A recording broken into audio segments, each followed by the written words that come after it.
At dawn in April 1917, the United States finally admitted something it had been denying for years. It had never truly been neutral. The declaration of war that followed did not come from sudden anger or blind patriotism. It came from exhaustion, from the slow realization that distance no longer protected anything and that pretending otherwise had only delayed the inevitable. For most Americans, the First World War began as background noise. A European catastrophe, yes, but one that felt old, complicated, and far away. Empires clashing over borders most Americans couldn't find on a map. Kings and kaisers arguing over pride and power. The Atlantic Ocean still felt wide enough to swallow other people's wars. Woodrow Wilson understood this instinctively. When fighting erupted in August 1914, he saw immediately how fragile American unity was. The United States was not one people with one memory. It was millions of immigrants and children of immigrants, carrying loyalties, grudges, and scars from the old world. Germans, Irish, Italians, Slavs, Jews fleeing persecution, all living under one flag, all watching Europe burn. One careless move could tear the country apart. So Wilson chose neutrality, not just as policy, but as philosophy. He asked Americans to be neutral in thought as well as in action, to restrain emotion, to avoid moral judgment. It was an extraordinary request in a war defined by atrocity, and for a time it worked. The overwhelming majority of Americans did not want war. Newspapers reflected hesitation, not fury. Popular culture echoed the mood. In 1915, a song titled, "I Didn't Raise My Boy to Be a Soldier," swept the country. It wasn't political, it was parental. It spoke to mothers and fathers who still remembered the mass graves of the Civil War and wanted no part of another generation being fed into the ground. But neutrality, like silence, is never empty. It fills with whatever presses against it hardest. From the beginning, America leaned, quietly, toward one side. Not because of treaties, but because of trade, culture, and access. The British Navy controlled the seas. German ports were choked by blockade. American commerce with Germany collapsed, while exports to Britain and France skyrocketed. By 1917, American arms sales to the Allies had jumped from a few $1 million to hundreds of millions. On paper, this was business. In reality, it was alignment. East Coast bankers financed Allied purchases. Factories in the Midwest produced shells and rifles bound for Europe. Railroads moved war material daily. An entire industrial ecosystem began to hum in rhythm with Allied survival. The American economy was no longer watching the war. It was sustaining it. The cultural divide followed the money. American newspapers, many dependent on British cable lines for news from Europe, absorbed the war through Allied eyes. Belgium became a symbol. Stories of civilians shot, villages burned, refugees fleeing with children in their arms filled front pages.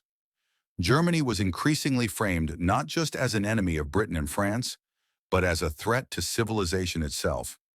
This did not mean Americans wanted to fight, but it meant their sympathy was no longer neutral. Journalists sent to Europe returned changed. Some warned readers about exaggerated atrocity stories, but they also described what they personally witnessed. Cities flattened, farms turned to mud, children killed by artillery meant for soldiers. One reporter wrote that if Americans could smell the dead on the battlefields, there would be no talk of neutrality at all. Slowly and visibly, moral distance began to collapse. Meanwhile, thousands of Americans crossed borders quietly to fight anyway. They joined Canadian units. They flew with French squadrons. They wore foreign uniforms, but they carried American accents into the trenches. Their letters came home before their bodies ever could. Inside the United States, the cracks widened. German-American communities often sympathized with the Central Powers, or at least demanded strict neutrality. Irish Americans opposed Britain bitterly.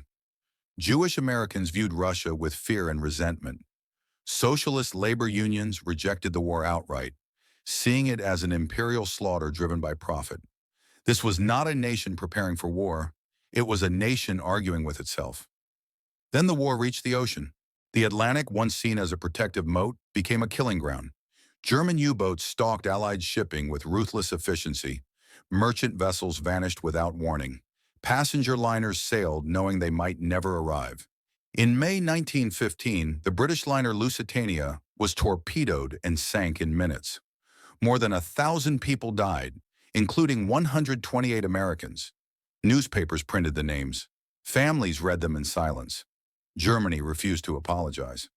Few Americans knew the ship had carried munitions.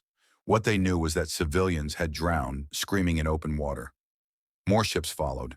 The Arabic, the Ancona. Each incident tightened the pressure. Each American death raised the same question.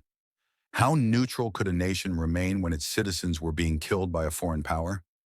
Germany paused reluctantly. Promises were made. Submarines would warn ships. Crews would be spared. It was a tactical retreat, not a change of heart. Behind the scenes, the war was already creeping onto American soil. German agents plotted sabotage. Explosions ripped through munitions depots. In 1916, a massive blast at Black Tom Island in New Jersey shattered windows across New York Harbor. This was not Europe. This was home. Congress argued bitterly. Former President Theodore Roosevelt mocked Wilson's restraint as weakness. Wilson responded not with speeches, but with preparation. The military expanded. The Navy grew. The language was defensive, preparedness. But the intent was unmistakable. A neutral nation does not double its war capacity without expecting something. In November 1916, Wilson won re-election by the narrowest of margins. He kept us out of the war. It was true, barely. But by then, the world had already begun closing in. His calls for peace without victory failed. His attempts at mediation were ignored. The war devoured men and material without pause. By early 1917, American neutrality still existed on paper. But economically, culturally, morally, and strategically, the United States was already entangled. The ocean no longer protected it. Money had chosen sides. Blood had been spilled. And in Berlin, patience had run out. Germany was starving. Its cities were cold. Its army was bleeding itself white against trenches that would not break. Its leaders stared at the map and decided the war could only be won by one desperate gamble. One final weapon that ignored rules, warnings, and consequences. They believed they could end the war before America could act. They were wrong, and the decision they made next would tear the last thread of American neutrality beyond repair. Germany's leaders did not choose escalation lightly. By early 1917, they believed time itself had become the enemy. The war they had expected to win quickly had hardened into a slow, grinding struggle of attrition, and attrition favored the Allies. Britain still ruled the seas. France still held the line. Russia, though unstable, had not yet collapsed. And behind them all stood the industrial weight of the United States, officially neutral, but economically indispensable. Inside Germany, the situation was desperate. The British naval blockade tightened month by month, strangling imports of food, fuel, and raw materials. Cities grew colder. Bread grew scarce. Civilians queued for hours for rations that barely sustained them. Malnutrition weakened factory workers and soldiers alike. Morale, both at home and at the front, began to crack. The generals saw what politicians feared to admit. The army could not endure another year like this. Battles such as Verdun and the Somme had consumed entire generations without delivering a decisive breakthrough. Men were exhausted. Units were hollowed out. The question was no longer how to win the war cleanly. It was how to end it before the country collapsed from within. In January 1917, Germany's new military leadership, Paul von Hindenburg and Erich Ludendorff, pushed forward a plan they believed was the only remaining option: unrestricted submarine warfare. It was a weapon born of desperation, not confidence. Unrestricted submarine warfare meant abandoning the old rules of naval conflict. No warnings, no inspections, no guarantees of safety for crews or passengers. Any ship entering designated waters around the British Isles, neutral or not, could be sunk without notice. The objective was simple: starve Britain into submission before the United States could intervene meaningfully. German naval experts calculated the odds coldly. If U-boats could sink enough shipping, around 600,000 tons per month, Britain would run out of food and ammunition within 5 months.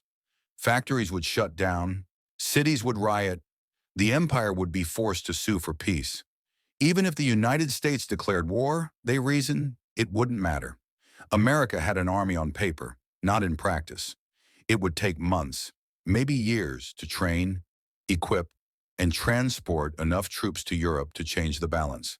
By then, the war would already be over. It was a gamble that risked everything on speed. Not everyone agreed.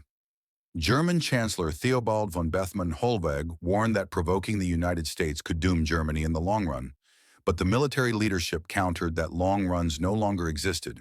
Either the war ended soon, or Germany would collapse under its own weight. The Reichstag sided with the generals. The Kaiser approved the plan. On February 1st, 1917, Germany resumed unrestricted submarine warfare. The reaction in Washington was immediate, but restrained. But that it was human, fallible, limited, capable of miscalculation, and yet capable also of reflection. If you served, if you lived through those years, your experience is part of that reflection. History is not written only in policy documents. It is written in memory, in stories told decades later, in lessons passed down. So I'll leave you with this question. Was Vietnam a war America couldn't win? Or was it a war America never fully understood? If this perspective resonated with you, if you believe these conversations deserve depth rather than slogans, take a moment to leave your thoughts in the comments. Your experience adds meaning to the discussion, and if you value content that treats history with seriousness and respect, consider subscribing and giving this video a like. It helps ensure that stories like this, complex, difficult, necessary, continue to be told. Because history is not about reopening old wounds, it's about understanding why they happened and making sure we carry the lesson forward. When the United States declared war in April 1917, the decision did not instantly change the battlefield. No American army appeared overnight in the trenches of France. No sudden reversal silenced the guns. What changed first was something less visible, but just as powerful: certainty.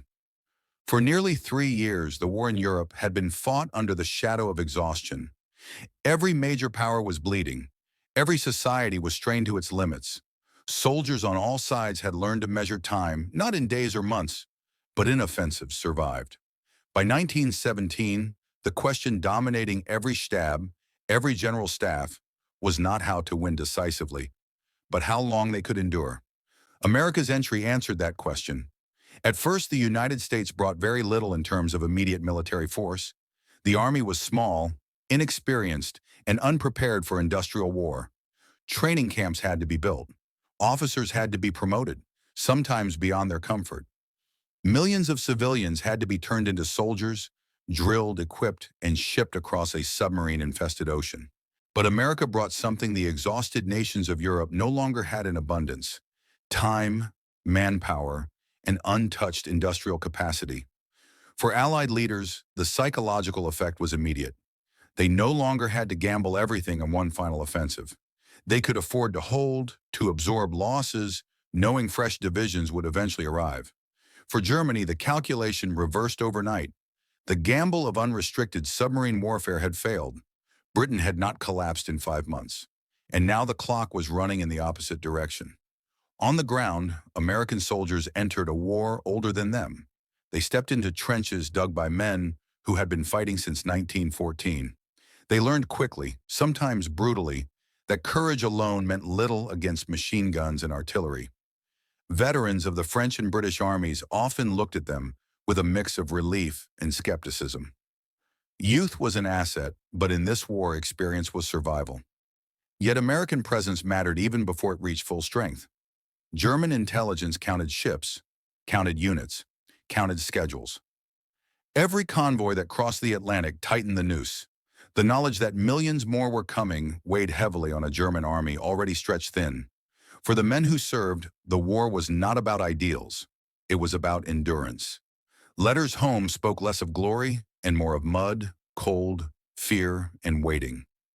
Veterans later remembered not the speeches, but the silence between barrages, the sound of boots in waterlogged trenches, the faces of comrades who did not stand up again. This is where history often loses its honesty, but veterans never do. By late 1918, With American divisions finally engaged in full force, the balance tipped decisively. German offensives stalled. Allied counterattacks surged forward. Supply lines broke. Morale collapsed.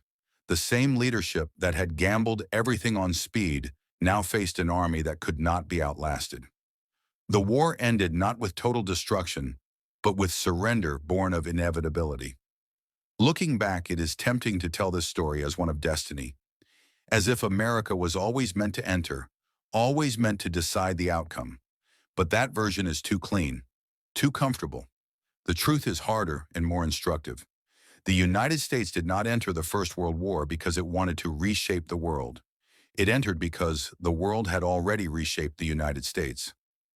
Neutrality collapsed under economic entanglement. Distance failed under modern warfare.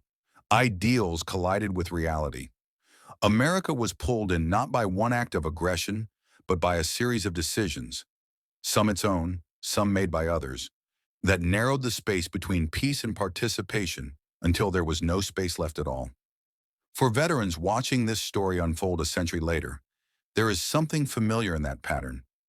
Wars rarely begin with clarity. They begin with hesitation, with half measures, with leaders trying to delay the moment when words are no longer enough. And when that moment comes, it comes fast. The cost of the First World War did not end in 1918. It echoed through broken bodies, silent households, and a peace that failed to hold. The men who fought returned changed. The world they returned to was unstable, resentful, and unfinished. In many ways, the United States entered the war to defend neutrality and emerged having permanently abandoned it. After 1917, America would never again believe that oceans alone could guarantee safety. The modern age had arrived, and with it, permanent entanglement. This is not a story about heroism alone. It is a story about limits, about how long a nation can stand apart from global violence before it becomes part of it, whether it chooses to or not. And that question has never really gone away.